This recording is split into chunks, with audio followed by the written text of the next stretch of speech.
అలు పోరాటం అమరావతి ఉద్యమానికి 1500 రోజులు.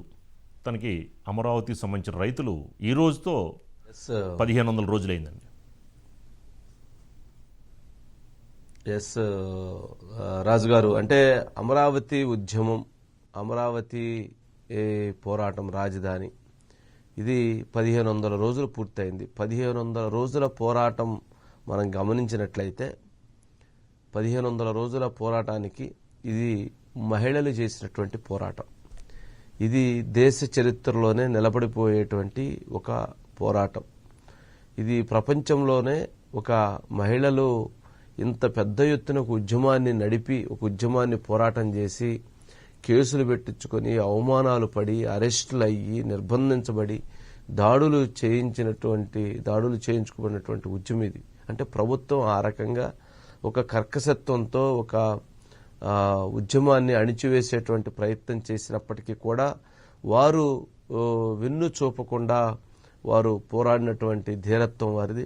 అంటే భవిష్యత్తులో, అంటే చరిత్రలో ఈరోజు మనం మాట్లాడుకుంటూ ఉన్నాం, భవిష్యత్తులో ఒక 100 సంవత్సరాల తర్వాత, 200 సంవత్సరాల తర్వాత, లేదా 400 సంవత్సరాల తర్వాత ఇది ఒక పుస్తకంలాగా వస్తుంది, అది ఒక చరిత్రలాగా నిలబడుతుంది, ఒక ఉద్యమంలాగా కనబడుతుంది. దాంట్లో ఆ పుస్తకాల్లో జగన్మోహన్ రెడ్డి గారు ఒక విలన్గా ఉంటారు, లేదా ఆ అమరావతి ఉద్యమాన్ని అణిచివేసినటువంటి ఒక వ్యక్తిగా ఉంటారు, ఆ ప్రజలని, ఆ ప్రజా ఉద్యమాన్ని అణిచివేసేటువంటి నాయకుడిగా తాను చేసినటువంటిదిగా రేపు భవిష్యత్తులో ఉంటుంది. ఇది ఇప్పుడు కాదు, 400 సంవత్సరాల తర్వాత, 500 సంవత్సరాల తర్వాత దీని గురించి మనం మాట్లాడుకుంటే, లేదా 200 సంవత్సరాల తర్వాత 100 సంవత్సరాలకి రావచ్చు. ఇప్పటికే వస్తున్నటువంటి అనేకమైనటువంటి సినిమాల్లోనే దీని ప్రభావం కనపడుతూ ఉంది. సరే, ఇక అమరావతి ఉద్యమానికి సంబంధించి చూస్తే, దాదాపు అమరావతి ఉద్యమాన్ని మనం గమనించినప్పుడు అసలు ఉద్యమం ఎందుకు ఏర్పడింది, ఉద్యమం ఏర్పడటానికి, ఉద్యమం రావడానికి గల కారణాలు ఏంటి, అసలు ఎందుకు పోరాటం చేయాల్సి వచ్చిందనంటే, ఎవరైతే జగన్మోహన్ రెడ్డి గారు ఆ రోజు ప్రతిపక్ష నేతగా ఉన్నారు, చంద్రబాబు నాయుడు గారు రాష్ట్ర ముఖ్యమంత్రిగా ఉన్నారు, ఆంధ్రప్రదేశ్ విభజించినటువంటి ఆంధ్రప్రదేశ్కి ఒక అసెంబ్లీ కానీ, ఒక సెక్రటేరియట్ కానీ, ఒక ఆఫీస్ కానీ, అసలు పరిపాలనా భవనాలు కానీ, లేదా పరిపాలనకు సంబంధించినటువంటి అంశాలు కానీ ఏ ఒక్కటి కూడా ఆ రోజు లేవు. దాంతో ఆ రోజు ఏంటి, ఎక్కడ పెట్టాలి రాజధాని అనేటువంటి భయం, ఆందోళన ఉన్నప్పుడు అనాథగా ఉన్నటువంటి ఆంధ్రప్రదేశ్ రాష్ట్రానికి ఈ రాజధాని నిర్మాణం కోసం చంద్రబాబు నాయుడు గారు ఆ రోజు ముఖ్యమంత్రిగా పిలిపించారు. ఆయన పార్టీ అధినేతగా పిలిపివ్వలేదు, ముఖ్యమంత్రిగా పిలిపించినటువంటి నేపథ్యంలో ఆ రోజు ఎవరైతే రైతాంగం 29,000 మంది రైతులు, 34,000 ఎకరాలని, దాదాపు 29 గ్రామాలు, చుట్టూతా ఉన్నటువంటి అనేక గ్రామాలు, దాదాపు ఆ ప్రాంతంలో ఉన్నటువంటి 1,00,000 పైగా ఉన్నటువంటి ప్రజానీకం స్వచ్ఛందంగా ముందుకు వచ్చి ఈ ప్రాంతంలో మీరు అడిగారు కావున మేము సిద్ధంగా ఉన్నామని చెప్పని వాళ్ళు ఆ రోజు ముందుకు వచ్చి ఇవ్వటం జరిగింది. సరే, ఆ రోజు వాళ్ళు అనేక అనుమానాలను వ్యక్తం చేశారు. ప్రభుత్వాలు మారితే మా పరిస్థితి ఏంటి, లేదా మాకున్నటువంటి గ్యారంటీలు ఏంటి, మాకు ఎలా, మా భవిష్యత్తు ఏంటి, మాకు దాదాపు కుటుంబాలకి ఇదే మాకు ఆధారం, మాకు మరి అమ్మలాంటి భూమిని మేము మీకు ఇస్తున్నాము అన్నప్పుడు దానికి ఒక చట్టం చేస్తాము, ఈ చట్టం ఇది నిర్ణయించబడుతుంది, ఈ చట్టం ద్వారా మీకు అన్ని హక్కులు ఉంటాయని చెప్తే వాళ్ళు ఇచ్చారు. ఎలా ఇచ్చారు, ₹1 కూడా డబ్బులు తీసుకోకుండా 34,000 ఎకరాలని వాళ్ళు ఆంధ్రప్రదేశ్లో ఉన్నటువంటి 5 కోట్ల మంది ప్రజల కోసం ఇచ్చారు. వారు ఎవరి కోసం ఇవ్వలేదు, 5 కోట్ల మంది ప్రజల కోసం వారు ఆ భూమిని ఇవ్వటం జరిగింది. సెక్రటేరియట్ కడితే అక్కడ ఉన్నటువంటి వారికి ఏం ఉపయోగం లేదు, 5 కోట్ల మందికి ఉపయోగం. అసెంబ్లీ కడితే 5 కోట్ల మందికి ఉపయోగం. ఈరోజు అసెంబ్లీ కట్టారు, అక్కడే అసెంబ్లీకి ఎవరు వస్తున్నారు, 175 మంది ఎమ్మెల్యేలు వస్తున్నారు. ఎక్కడి నుంచి వస్తున్నారు, అన్ని ప్రాంతాల నుంచి, అన్ని నియోజకవర్గాల నుంచి ఎవరైతే ఓటు వేశారో, ఎవరైతే గెలిపించారో ఆ గెలిపించినటువంటి శాసనసభ్యులు మొత్తం కూడా ఎక్కడికి వస్తున్నారు, ఎవరైతే వాళ్ళు ఇచ్చినటువంటి భూమిలో కట్టినటువంటి అసెంబ్లీకి వచ్చి ఆ అసెంబ్లీలో వారు అక్కడ నుంచి చట్టాలు చేస్తున్నారు, లేదా అక్కడ ఉన్నటువంటి ప్రజానీకానికి రిప్రజెంటేటివ్గా వ్యవహరిస్తున్నారు. అంటే వారు ఓటు వేస్తేనే వారు గెలిచి ఇక్కడికి వచ్చారు. మరి ఎవరికి వారు అంటే, అక్కడ అటువంటి భూమికి, అటువంటి దీనికి ₹1 తీసుకోకుండా వారు ఆ భూములను ఇచ్చారు. ఎందుకు? 5 కోట్ల మంది ప్రజల కోసం.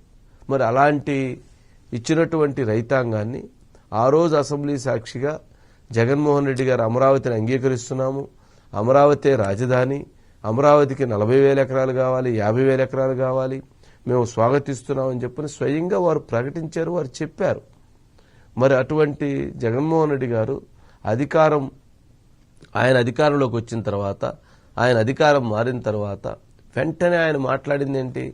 ఇది అమరావతి అనేటువంటిది కాదు, రాజధానిగా 3 రాజధానులు ఉండాలని చెప్పని 3 రాజధానులు ప్రకటించారు. 3 రాజధానులు ప్రకటించడంతో అక్కడ వారు ఏదైతే ఒక చట్టాన్ని చేసి ఒక భద్రత ఉంటుంది, 5 కోట్ల మందికి మేము అండగా ఉంటామని చెప్పని ముందుకొచ్చినటువంటి ఆ రైతాంగం మొత్తం ఒక్కసారిగా కన్నీటి పర్వంతం అయిపోయింది. ఒక్కసారిగా వారి భవిష్యత్తు అంధకారం అయిపోయింది. మరి అటువంటి అంధకారంలో నుంచి వారు ఒక ఉద్యమాన్ని శ్రీకారం చుట్టి, మీరు చెప్పినటువంటి మాట అసెంబ్లీ సాక్షిగా, మీరు చేసినటువంటి చట్టాలు, మీరు చెప్పినటువంటి వాగ్దానాలు అమలు చేయండి, మాకు అదనంగా మాకేమీ చేయొద్దు, మాకు చెప్పినటువంటి మాట మీద ప్రజాప్రతినిధులుగా మీరు చట్టసభల్లో చేసిన చట్టాల వేదికగా మాకు న్యాయం చేయండి, అంతకు మించి మాకేముద్దని వారు ఆ పోరాటాన్ని మొదలుపెట్టారు. ఆ పోరాటంలో ఎంతో మంది చనిపోయారు. కొంతమంది బాధతో చనిపోయారు, కొంతమంది అలుపెరిగి పోరాటం చేసి చనిపోయారు, కొంతమంది ఇకన ఇది జీవితాలు ఇంతే అనేటువంటి ఒక ఆవేదనతో, ఒక ఆక్రందనతో, ఒక బాధతో చనిపోయినటువంటి వారు ఉన్నారు. సరే, ఎంతో మంది పోరాటాలు చేస్తూ ఉన్నారు. మంచి రోజులు రాకపోతాయా, మాకు న్యాయం జరగకపోతుందా, మా పిల్లల భవిష్యత్తు బాగుపడకపోతుందా, కనీసం మా భూములు ఏదైతే మేము ఇచ్చినటువంటి 5 కోట్ల మంది ప్రజలకు ఉపయోగపడకపోతుందా అనేటువంటి ఉద్దేశంతో పోరాటం చేస్తున్నటువంటి వారు ఇక ఆ పోరాటాన్ని 1500 రోజులుగా కొనసాగిస్తున్నారు. 1500 రోజులుగా దీక్షా శిబిరాలు కొనసాగుతా ఉన్నాయి. 1500 రోజులుగా ప్రతిరోజు వాళ్ళ ఆర్తనాదాలు, వాళ్ళ ఆవేదన, వాళ్ళ ఆక్రందన ఏదో ఒక విధంగా వాళ్ళు వినిపిస్తూనే ఉన్నారు. ఆ పోరాటాన్ని కొనసాగిస్తూనే ఉన్నారు. ప్రభుత్వం తర్వాత కేసులు వేసింది. ప్రభుత్వం మీద రైతులు మాకు అన్యాయం చేశారని వీళ్లు కేసులు వేశారు. ఈ కేసుల విషయంలో 5 కోట్ల మంది కోసం ఇచ్చినటువంటి అమరావతి రైతులని అన్యాయం చేసే విధంగా 5 కోట్ల మంది ప్రజల సొమ్మును ఖర్చు పెట్టి జగన్మోహన్ రెడ్డి గారు కోర్టులో పిటిషన్ వేయిస్తున్నారు. వీరేమన్నా వీరి సొంత డబ్బులతో వీరు తన చందాలు వేసుకుని వారు కోర్టులో పోరాటం చేస్తున్నారు. మరి ఆ పోరాటం దాదాపుగా న్యాయస్థానాల్లోనే 3.5 సంవత్సరాలుగా కొనసాగుతూ ఉంది.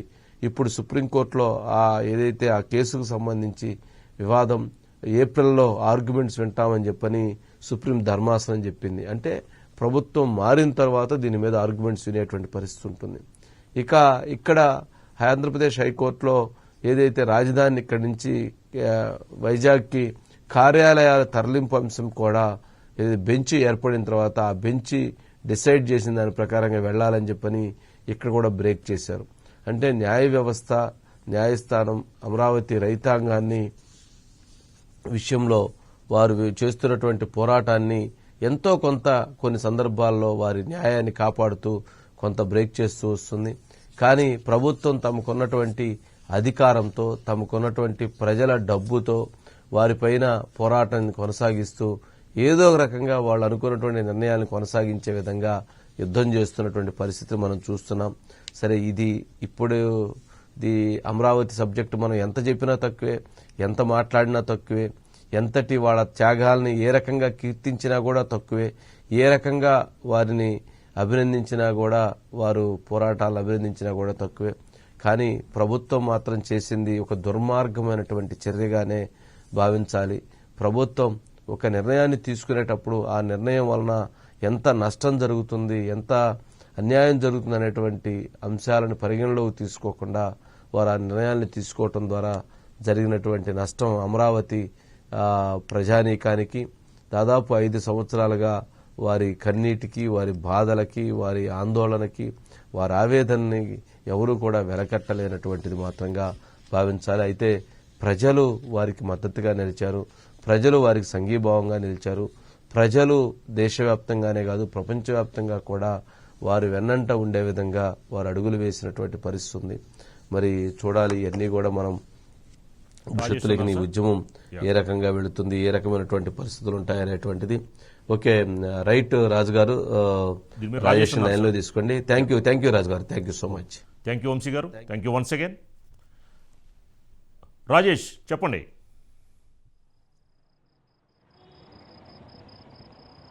అదే రాజు, అమరావతి ఉద్యమం స్టార్ట్ చేసి 1500 రోజులైన నేపథ్యంలో ఈరోజు అమరావతి సమర శంఖం అనే కాన్సెప్ట్తో వాళ్ళు వెలగపూడిలో ఒక ప్రత్యేక కార్యక్రమం పెట్టడం జరిగింది. దీనిలో అన్ని పార్టీలకు సంబంధించిన నేతలు అయితే పాల్గొనడం జరిగింది. అయితే మొదటిసారి 1500 రోజుల తర్వాత ఎప్పుడైతే 3 రాజధానుల ప్రకటన శాసనసభ వేదికగా జగన్మోహన్ రెడ్డి చేయడం జరిగిందో అక్కడి నుంచి మొదలుపెట్టినటువంటి వారి పోరాటం ఇప్పుడు 1500 రోజుల తర్వాత ఇప్పటి వరకు కూడా 1500 రోజులు చేరుకుంది. అయితే మొదటిసారి అమరావతి రైతుల కళ్ళల్లో మొదటిసారి ఈరోజు ఆనందం కనబడినటువంటి పరిస్థితి.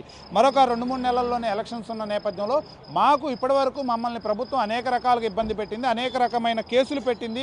మమ్మల్ని మీద SC/ST కేసులు పెట్టడంతో పాటు మహిళలు చిన్నారులను లేకుండా పోలీసులు బూట్ కాళ్లతో తన్నారు, లాఠీచార్జ్ చేశారు. అనేక మంది చావుకి ప్రత్యక్షంగా పరోక్షంగా కూడా ఈ ప్రభుత్వం కారణమైంది. కాబట్టి ప్రభుత్వం మీద కక్ష తీర్చుకోవడానికి, ప్రభుత్వం మాకు చేసిన అన్యాయానికి ప్రభుత్వం మీద మేము కక్ష తీర్చుకోవడానికి అవకాశం వచ్చిందన్న భావనలో రైతులందరూ ఉన్నారు. వారి కళ్ళల్లో ఒక ఆనందం అయితే కనపడింది. మేము జగన్మోహన్ రెడ్డికో లేదంటే చంద్రబాబు నాయుడుకి పొలాలు ఇవ్వలేదు, 33,000 ఎకరాలు గత ప్రభుత్వం వచ్చి అడిగిన నేపథ్యంలో రాష్ట్ర భవిష్యత్తు అదేవిధంగా మా పిల్లల భవిష్యత్తు కోసం ఆ 33,000 ఎకరాలు ఇచ్చాం. అలాంటి 33,000 ఎకరాలు ఇచ్చినటువంటి రైతుల్ని ఈ రకంగా ప్రభుత్వం 4-5 సంవత్సరాలుగా ఎన్ని ఇబ్బందులు పెట్టింది, వాటన్నిటికి కూడా ఒక టైం అనేది వచ్చింది. ఖచ్చితంగా మేమేంటో చూపిస్తామని అయితే రైతులు గట్టిగా చెప్పినటువంటి పరిస్థితి అయితే ఉంది. మరొక వైపు ఇక్కడ ఒక అంశం ప్రధానంగా చర్చకు వచ్చింది. గతంలో మోసపోయాం, జగన్మోహన్ రెడ్డి ఇక్కడే నేను ఉంటున్నాను, ఇక్కడే ఇల్లు కట్టుకున్నానని చెప్తే ఆయన ద్వారా మరింత లబ్ధి చేకూరుద్ది. రాజధాని విషయంలో కానివ్వండి, ల్యాండ్స్ రిటర్న్ వచ్చేటటువంటి ల్యాండ్స్ విషయంలో కానీ మనకు మరింత లబ్ధి చేకూరుద్ది అన్న ఒక దురాశతో చంద్రబాబుని కాదని రాజధాని ప్రాంతంలో కూడా జగన్మోహన్ రెడ్డికి ఓటు వేయడం జరిగింది. కానీ మనం మోసపోయాం, మాయమాటలుగా నమ్మి మోసపోయడం జరిగింది. కాబట్టి ఈసారి అలాంటి మోసం జరగకుండా మనకి ఎవరైతే సపోర్ట్గా ఉన్నారో ఖచ్చితంగా వారి వైపే మనం నిలబడాలి. ఖచ్చితంగా రాష్ట్ర వ్యాప్తంగా అవసరమైతే రైతుల కష్టాలని, రైతులు పడినటువంటి బాధల్ని రాష్ట్ర వ్యాప్తంగా తీసుకెళ్లే విధంగా మరికొన్ని కార్యక్రమాలు చేయాలి, ప్రత్యేక కార్యాచరణ రూపొందించాలని కూడా వారు ఈరోజు ఒక కార్యాచరణ అయితే సిద్ధం చేశారు. అన్ని పార్టీల నేతలు అయితే ఇందులో పాల్గొన్నారు. వారంతా కూడా మళ్ళీ ప్రభుత్వం వచ్చిన తర్వాత, ఏ ప్రభుత్వం అన్నా రానివ్వండి, ఏదైతే ప్రభుత్వం మాకు ఏకైక రాజధానిగా అమరావతి ఉంటుంది అని చెప్పే వరకు కూడా మా పోరాటం కొనసాగుతుంది. కాకపోతే ఆ ప్రభుత్వాన్ని తీసుకురావడంలో కూడా ఏదైతే మా కళల్ని అదేవిధంగా రాష్ట్ర భవిష్యత్తును నిలబెట్టే ప్రభుత్వాన్ని తీసుకురావడంలో కూడా మా పాత్ర కీలకంగా ఉంటుందనే ఒక చర్చ అయితే ఈరోజు జరగడం జరిగింది. రాజు, థ్యాంక్ యూ.